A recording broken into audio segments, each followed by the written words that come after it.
अस्सलाम वालेकुम वरहमतुल्लाह। अभी थाईलैंड के अंदर एक बहुत बड़ा ज़लज़ला आया है जिसकी वजह से बहुत ज़्यादा नुकसान हुआ है। ये मुलाज़म पेशा नर्सें हैं।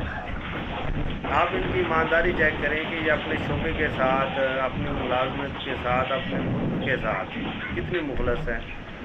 इन्होंने ये भाग सकती थी, लेकिन इन्होंने भागने की बजाय एक मिसाल कायम की, अपनी ड्यूटी को सरअंजाम देने का हुनर दुनिया को दिखाया। ये देखें, बच्चों को संभाले हुए हैं, ये नोट करें। फिर ये कौमें, ये मुआशरा क्यों तरक्की ना करें जो अपने शोबे के साथ अपनी ज़िंदगी से भी ज़्यादा मुखलस है।